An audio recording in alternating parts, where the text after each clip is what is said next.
Hey everyone, it's Jason. Welcome back to another Black Rose Wars Rebirth Gaea Reborn. This is part 2.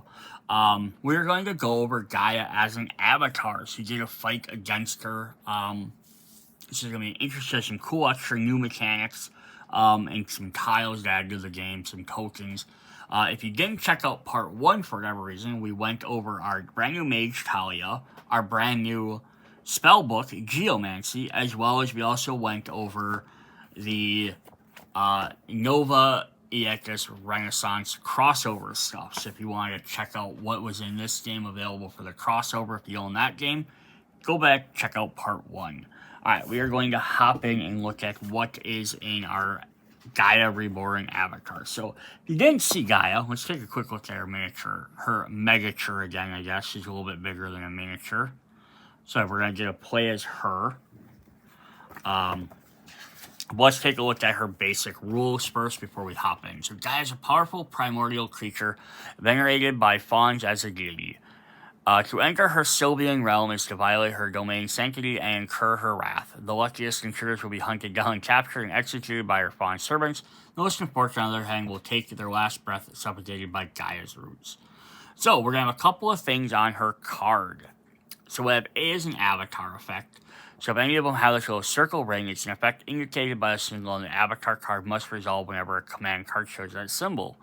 Avatar tool. So if they have this little deer, the avatar tool, which is indicated on the effect symbol, hers are the root tokens.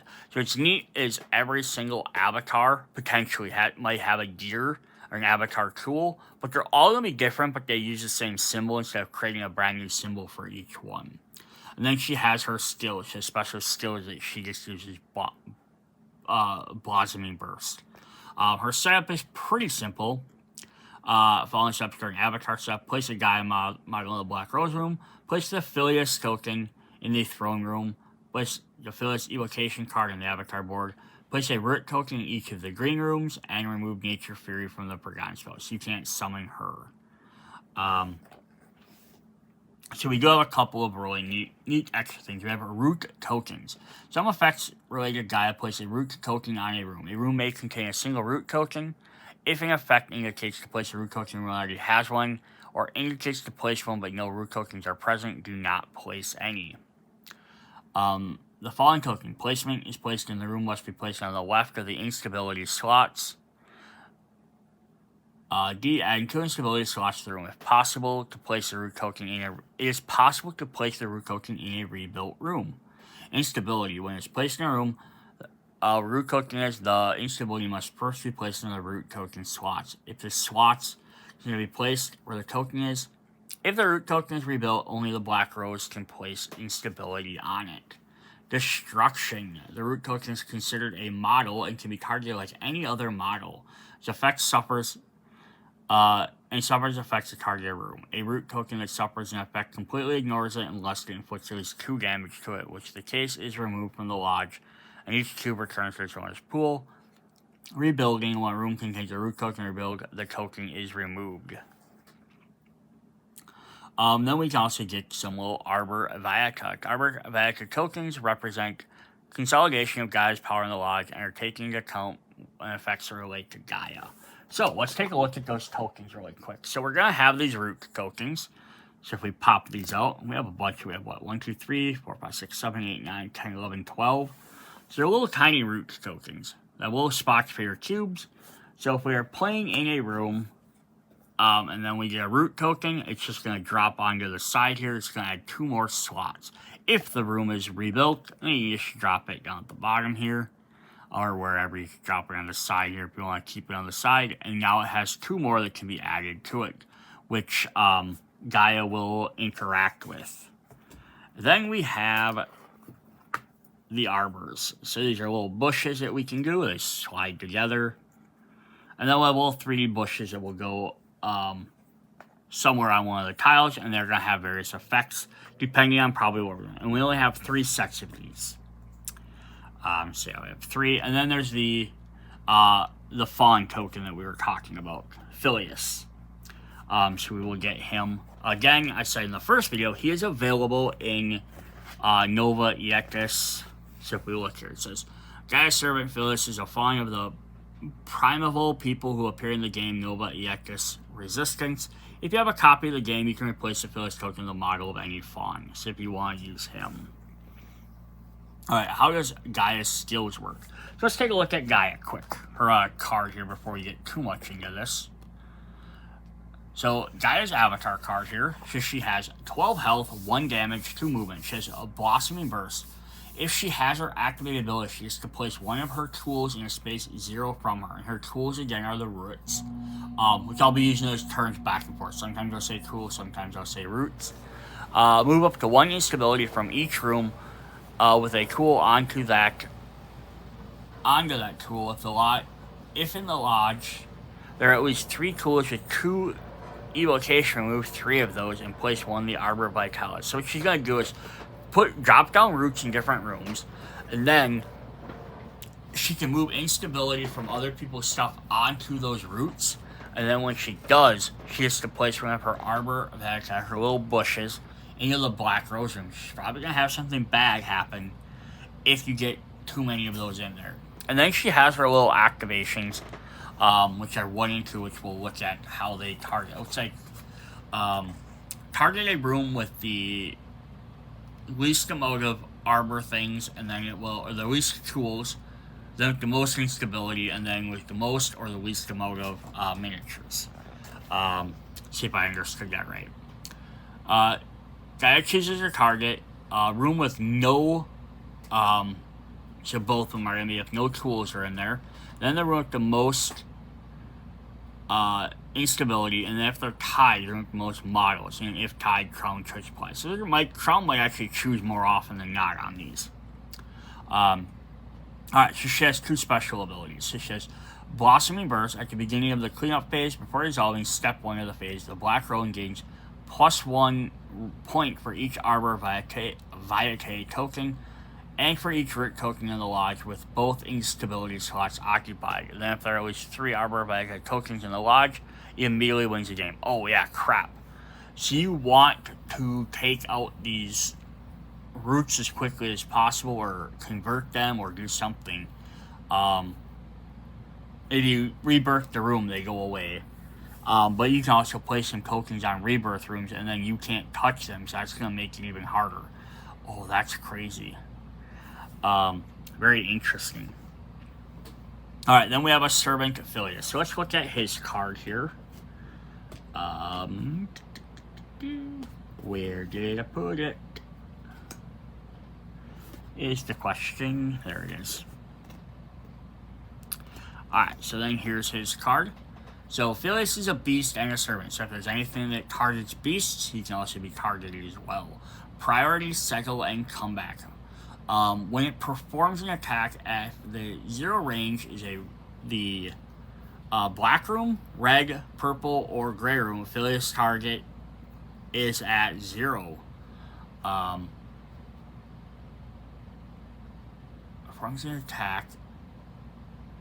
So if he's attacking in that room, right, and then he's in one of those rooms, he instead targets the entire room.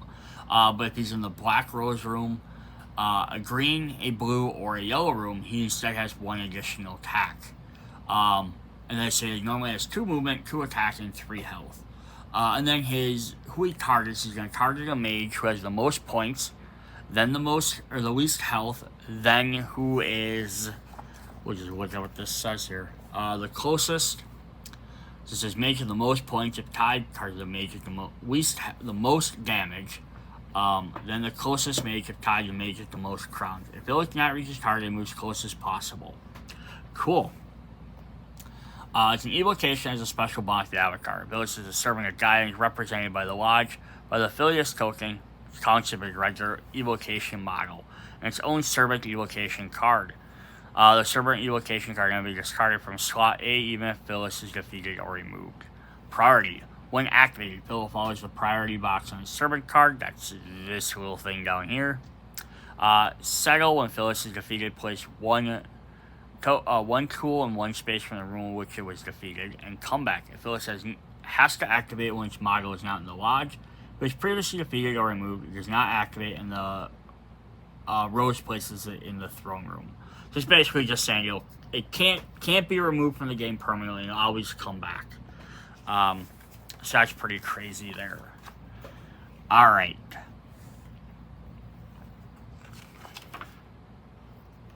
So then we want to do is, before we look at the path, we want to look at Gaea's command deck. So like all the other stuff will be separated into the 3 different phases. So we have each different moon. So go ahead and look at what each of her things do. So for our first moon phase, we have, and what's probably going to happen is a lot of these are probably going to be repeated effects, even though they have different card names. So when they start repeating up too much, I will stop reading them. I'll just start reading some of the new ones. So you have Primal Command. So as a physical action, she does her activation 1, moves towards a 2 rooms away. Phileas activates. Then she places a spell, which is contingency, so it works with any mage spell. Places 1 instability on each tool in each 1 room from the target room, and places 1 instability. And then she does her special activation.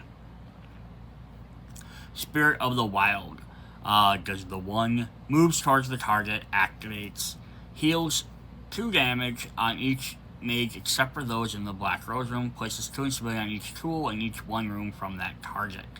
And then her action Phileas activates.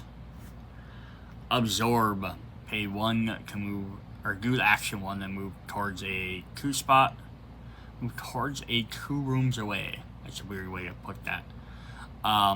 Her spell, which also has instability, places 1 instability on each tool in 1 room from the target. She activates, and then Phyllis activates. Envelop does 2 moves towards the target, activates, gains 1 rose for each tool in each 1 room, max of 4. And then she has a protection spell, which of course on the back of these will show what they're protecting against. So Mage targets the Mage is inflicting the damage. Target loses 1 rose and then places 1 tool in that target. Nature's Defense. Does action 1, moves towards a 2 spaces away and places a tool. Then 2 moves another 1, places another, and places 1 in each of the tools in 1 room away. And then Phileas activates. Thorn's Revenge. So 1 move towards 2 spaces. Spell, each mage 0 spaces from a rose from a tool loses a rose. Oh, that sucks. And then Protection, target mage inflicted damage. Target loses 1 rose, place 1 instability from that target. Leech. Phileas activates. Spell is we get to gain 1 rose for each tool that in each 1 room away. Max 4. And then Protection, ignore 4 damage, gain 1 rose, places a tool and a rose from herself.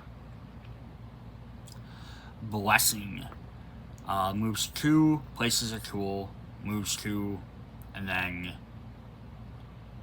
activates. And then her protection is targets and make a cast his combat spell. Place 1 instability on each tool, and each range, and Phileas activates.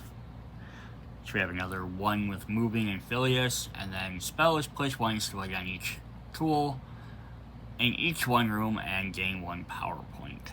And then the last one for phase 1 is Flourishing Impulse. 2 moves, Phileas activates, and then spell is place a tool on each space from a mage. Heals 2 damage on each of the mages except for those of the Black Rose, and draw another card. That's cool. It's the only card so far that's had you draw an extra card. I know some of the other avatars have you draw them constantly. Alright, so for phase 2 we have Plow Under. So moving, activate. Spell, activate a target room without generating any effect. If she does, each mage with more roses or points than the Black Rose loses 1 rose, and then she activates.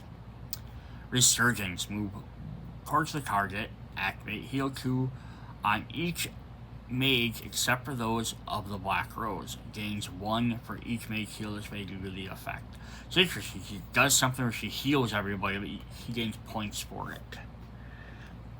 Refreshing Lymph, moving towards the spot. Heals 2 damage on 1 mage, except for those for the Black Rose. Places 2 instability on each rose, or on each tool. Thorn Carpet moves towards the target, activates the target without generating an effect. If she does, each mage with more points in the rose loses a rose. And then Protection, target mage and inflicted damage. Inflicts 4 damage, and you get to place a tool. I'm really worried about placing all these freaking roots down because it says more instability gets put on them, and then they win the game. Like, that's going to be like a very big race because I don't know how you can really. There's a couple of spells that let you get rid of them because converting them doesn't help. It doesn't matter whose are in there. It just needs to get them. We have Seed Time. Move 1 towards A2.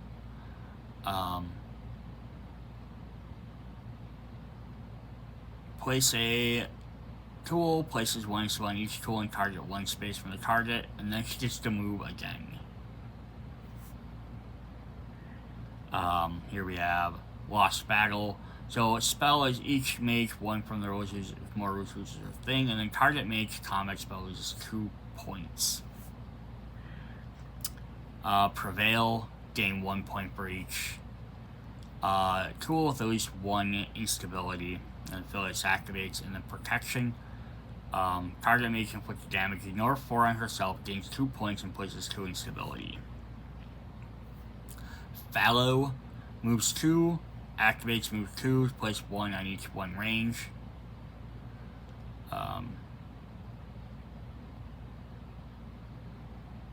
And then it says targets the room with the mage inflicted damage and place 1 instability on each tool, 2 spaces from the target.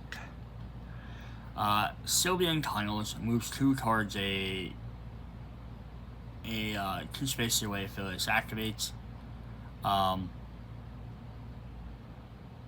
Places 2 instability on each target, or each tool, 1 away from the target. Steals 1 rose from each mage with more points than the rose. And then the last one for that is Earth's Embrace. Moves, Phileas activates. Spell is place 1 tool on each space from a mage. Heals 2 on each mage. Then places an Arbor of Vitae in the Black Rose room and draw another card. That's me. Just straight up did a place 1. And the way to stop that, I guess. Alright, then for phase 3, we have Primeval Knowledge. Move 2 places an instability on each tool. Expand. Moves, gains 2 for each mage. Points for each mage. From a tool, places an instability on each tool from herself. Plague of Thorns moves, places an instability on each tool. Each mage 1 space away loses a rose. Dark Petals gains 1 for each mage and a 0 from a tool. Phyllis activates. And then Protection, inflicted damage, ignore 4, place 1 tool in a space from the target. Arboreal Implant. Moves towards the target, places 2 instability on each one. Cool. Poisonous Flowers moves each mage 1 from the tool loses a rose, and then mage casts a combat spell, converts 3 health, and loses 2 rose. Crop Rotation. Phyllis activates. Gain 1 rose for each tool with at least 1 instability. Target mage inflicted damage, puts 1 for each damage suffered. Gains 2 roses. Intoxicating Spores. Move towards target. Place 1 instability in each square, or each space. Activates and draws a new card. Ignore 3 damage on herself. Phyllis activates. Galvanize. Moving, activating. Spell is placed 2 instability on each tool and 1 target from the space and activate. And our last one is Supremacy. Just straight up placing Arbor Vitae in the Black Rose room and Phyllis activates. So if you end up getting these are those last 2, you can get 2 that just forcing Arbor on there. That sucks. Alright, then the next thing we have to look at, we have paths to look at. But we're going to look at that separately. First thing we want to look at is the legendary scenario. So here we have this legendary scenario. It says, special game, Stop the Threat is a special game that allows you to play an event from the world of Black Rose Wars Rebirth by applying specific sets of rules using legendary scenario cards dedicated. Stop the Threat mages will have to stop the awakening of Gaea, progenitor of the Titans, who's attempting to subdue the power of the Black Rose.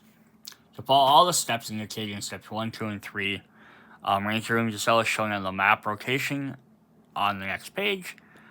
Before step 4, replace the Black Rose room with the Emerald Rose room. Replace the Forge, Guardian, and Treasure room with the Thorny Clearing, Life Foundation, and Indoor Forest rooms. Once the setup is complete, place the second moon on the slot 5, the third moon cube on slot 21, and the Black Rose on 28. So again, this is kind of neat. So like instead of doing 6, 18, and 30, you're going to switch decks at 5, then the second one will be at 21, and then the game will end at 28. So there's a lot more time in between these two, but a little less time between those two. Additional steps include the deck. Additional steps to include the path deck in the game. Place a legendary scenario card, Stop the Threat, on top of each of the decks.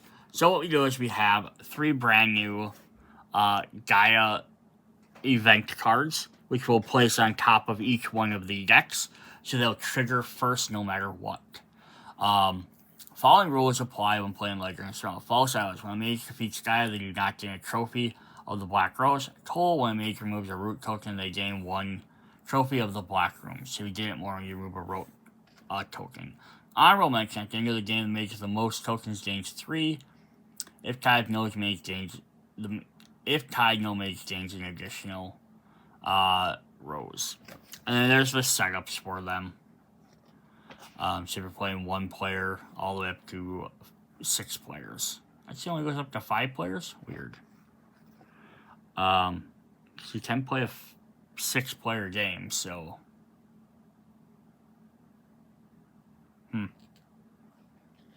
Interesting. Alright, so then we're going to look at those 3 cards, and then we'll jump back into the path deck. So here's our first moon. We'll have Infesting Blossoms. Whenever a mage is defeated, before resolving that mage's defeat, Gaea places 1 tool, 0 spaces from that mage. Our second one is the Fawn's Tentacle. Whenever Phyllis is defeated, before resolving an effect, Gaea places 1 instability on each tool, 1 space from Phyllis. And our third one is Nature's Redemption. Whenever a mage activates in a room with a tool in it, that mage gains 1 rose. Pretty cool. Alright, so then we have 2 things left to look at. We have path cards, which are going to add a brand new mode to the game, and then we also have some brand new rooms. So let's go ahead and take a look at our brand new rooms here. So first of all, we're going to have a brand new, I'm going to zoom my camera back out a little bit. Oops, wrong way. We have a brand new Black Rose room. So we have Emerald Rose. It says, the mage can discard 2 cards, we do draw 1 forgotten card. So I don't know if this activates any different as anything other than the regular Black Rose room, except it is just called the Emerald Rose. And it does have its activation token. So if we beat it, it flips back over. Looks pretty cool. And then we have its activation effect. It says, Mage, search for 1 forgotten spell from the forgotten spells, and then draw it. If you do shuffle your deck, you lose 1 point. Kind of neat. So you just search for a specific one. Then our next one is we're going to have one that's going to replace the green tiles. So if you want to use these instead, you can do those. Life Foundation and Mage can heal 3. Pretty cool. And if we flip that over, it looks very pretty. And then we have our activation. Mage heals 3, you gain 1 point. Very cool. We have the Indoor Forest, targeting evocation. 3 or less health. It activates under your control. So basically take control of someone. And then we have the full side of it. And then we have our token says target invocation with 3 or less. It activates under your control with +2 attack and +1 movement. So it thrives. And then the last new room we have was Thorny Clearing. It says, targeted model inflict 2 damage. Then place the Black Rose places 2 instability in this room. So it's not going to activate too long. It's going to go ahead and rebirth pretty quick. And then it says, choose a model, inflict 1. Choose a model, inflict 2. So that's pretty cool. And then these can be swapped in with any of the other tiles at any point if you really want to. Any of the other green tiles. There shouldn't be any reason you can't. But it is listed in the legendary scenario that you are replacing the Forge, the Garden, and the Treasure Room with them. So just different ones. So it might not even be necessarily all green ones. It should be. There should only be 3 of each, so you're probably just replacing the other 3 green ones. But they're specified for the event. But I don't see why you couldn't use them in any other game. There's nothing like indicating a specific Gaea event or anything. I do kind of wish, though, that since we have the mentioned affiliates and the Fawns, it would have been kind of neat if they had a little bit of a crossover. And you would have had the ability to summon more Fawns as a evocation. That would have been kind of cool. Hey, if you already own it, you can do this. Alright, so then we have path cards. So these are going to be brand new path cards. They're going to be one side here. The first one, we have 6 of these, so 1 for each player if you're playing 6 players. It's a start path. It says you gain 1 rose and it starts on the same way. So both are all the same. All 6 are the same. They're both sides. And the rest of them have randomly shuffled little compasses on the back. And they're going to have a bunch of different symbols all over them and different effects. So let's learn how those work before we do anything else. Alright, the rules introduced in this chapter are the way you make can gain power points. Once a regular game setup is complete, paths can be inserted in any Black Rose War game as an additional module following these steps. Create a path deck with all the path cards available and interact to make the path start cards. Place the path deck next to the quest deck. Assign each mage a path start card. Mage places it in front of them and places their cube on one of the symbols. So you have to spend one of your cubes and start there. The starting mage has a crown. Proceeding clockwise, each mage draws 3 path cards from the deck. Chooses 1, places it to the right of their path, so it's adjacent to it, so the tracks on the 2 cards match up. Then they shuffle and place the card not chosen at the bottom of the deck. Okay, so we're gonna have a bunch of stuff on here. So start path, track is a little dotted line, and then the top says what your card's advanced condition is. So when you gain a rose, you get to advance. And this one says when you convert. So that's gonna have a couple of those. D is an end point. So as a flag, that's the end point that stopped the mission. E is an effect. F is an empty path, so nothing happens. G is an effect, so something will happen. H is a penalty box, so something negative happens on H, and I is a 0.1. And then B's are different paths you have to follow. So how do they work? During a game, a mage must try to meet the advanced conditions C, which are the ones at the very top, of the path card or the path start card on which their cube is on. Whenever they succeed, the mage moves their cube to one of the next patches connected with a continuous track from one, which starts. The mage's goal is to advance their cube as far as possible, moving to the next path card until they reach the end point. So yeah, pretty cool. So basically, you're gonna keep every time you're gonna move here, and then now you could go up this way or you could go this way, and then move this way, or here's a path along this way, so you can move that way, get to this one. Just gotta keep trying to move along this path to get more and more rewards. Gaining a path card. A mage can gain a new path card to its advance. Whenever a mage moves their cube onto a passage to a different card other than the one it started from. If there is not an endpoint, the mage draws 3 path cards from the deck, chooses one, places it to the right of their last path card, so it's adjacent to it, and tracks the 2 cards match. Then they shuffle and place the cards not chosen to the bottom of the path deck. Quests, whenever a mage would draw a quest, they can instead draw 3 path cards and choose one, same thing. Advance. The cube is moved to the passage of the path card different from the one which it has started, or by completing a quest. Instead of mage draws 3 path cards, chooses the one they want. Reaching the effect passage. When a mage moves their cube onto an effect passage, like a little star icon, they can resolve the effect of the passage card which their cube is on. The effects treat as they were generated by triggering a trap which uses the rules indicated on page 18 of the core game. Reaching an endpoint. When a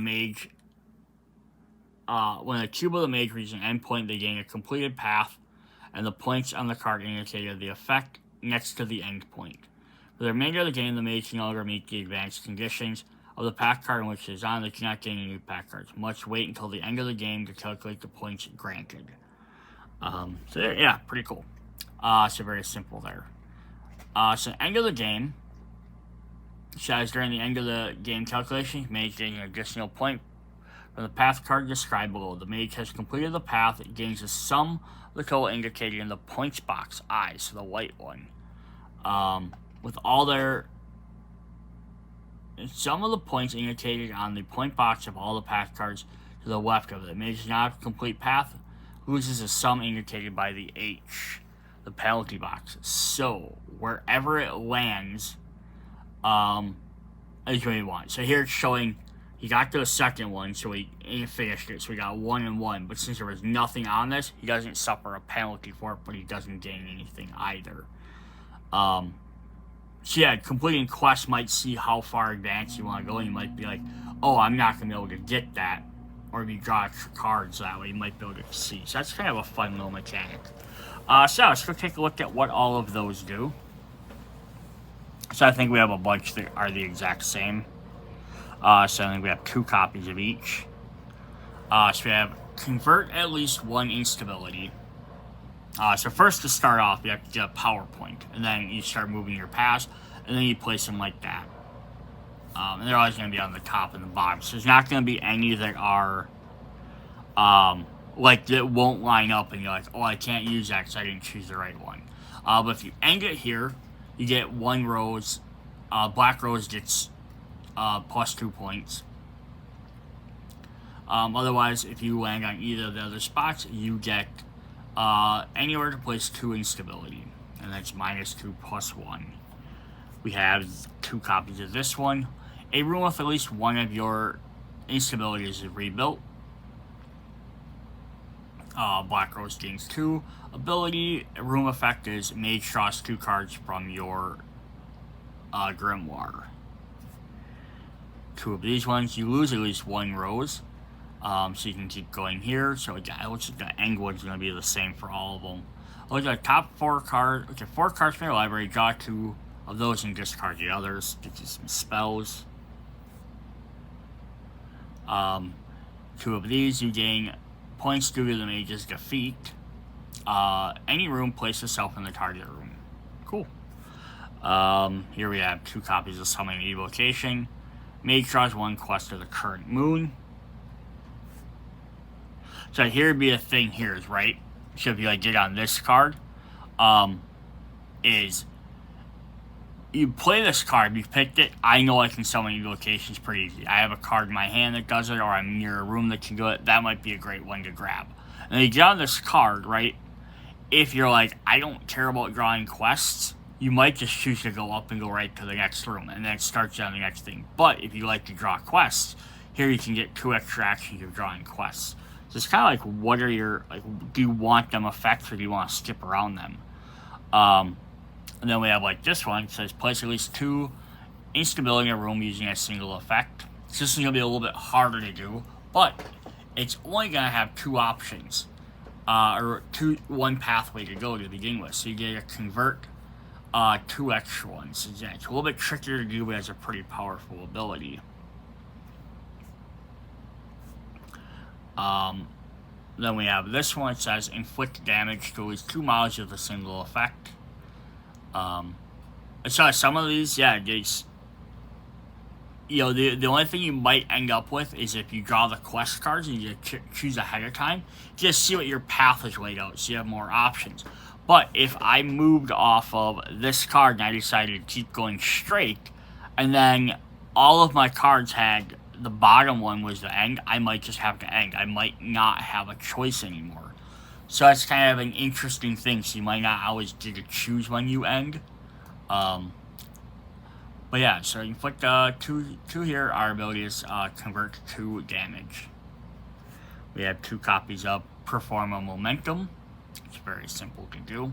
Mage is draw 2 cards from your library, or from your grimoire. We have 2 of the, you activate a room with at least one other mage in it. So this thing gets you a couple. Draw 1 card from the library. An evocation is defeated or removed. It doesn't care whose. Target mage converts 2 damage. If you are defeated, you draw 1 forgotten spell. Oh, that's pretty good. You can plan that one out. And then the last one is if you solve a quest. Target model heals 4 damage. So that's a pretty neat mechanic for the game. To be able to like have these little paths and stuff. This is also a cool thing with like all the rest of the mechanics is like, like adding new rooms. You can add a new room here, changes up the game a little bit, but it doesn't like massively overhaul the game. Like add these new rooms. You could add new forgotten spells, or evocation cards for like other miniatures from the other expansions or other games.